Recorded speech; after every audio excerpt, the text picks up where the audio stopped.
Yeah, and then so I did want to talk about the blog post that you put out recently, your predictions for where influencer marketing is going. Yeah. If you want to pull up the article, you can. I've written Yeah, some things down, okay, some things yeah. that stood out to me on Test me. So the one, like, I wrote down a couple different points, and then the one thing you talked about was authenticity was like a big theme throughout the entire thing, and like width, not depth, and that kind of played into what you're talking about, longer term partnerships with less brands and a bunch of short term partnerships with a lot of brands.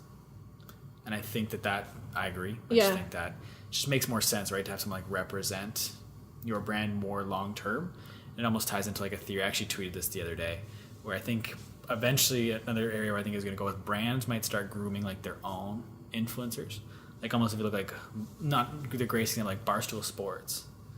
Like a lot of people within that work for the company are becoming like influencers in the industry, but they work for Barstool, that Barstool handpicked and like groomed them into their own influencers. Yeah, that's a smart strategy. And that was kind of I think I shared one of the ideas where, charities need to hire influencers who have that extra reach. You're hiring you have like a marketing agency within your employee. It's such a great asset. And I know, Katie was on the show and she works for Mealshare, and like that's such a great model. Like she's having a lot of success because she, as an employee of Mealshare, can offer her like an extended reach, an extended arm to what she's doing. It's excellent. Yeah, and I think like that case, like they've implemented that really well. The only worry with something in that scenario is where the brand tries to take too much advantage of the fact that you're an employee with a big following. You know what I mean? Yeah, I think if that was set out in the beginning, like we will use, let's say 20% of your time is dedicated to this charity on your platform.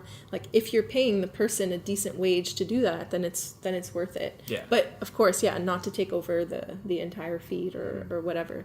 And to be honest, I'm putting it out there, world. I'd love to find that kind of gig where I can use, just blend my life together a little bit more. It's a lot easier. I don't have to compartmentalize so much, but I'd love to work for an organization that valued that and that I could use it to, as content or whatever, but also like do my work and support the company.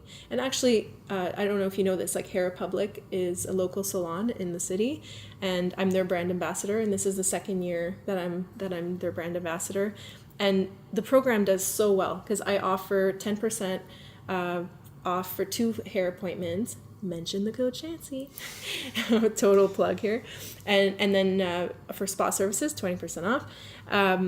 But what we do is like we monitor that usage, and it's just the perfect win-win. My followers win because they have a promotion, they get to save a bit of money.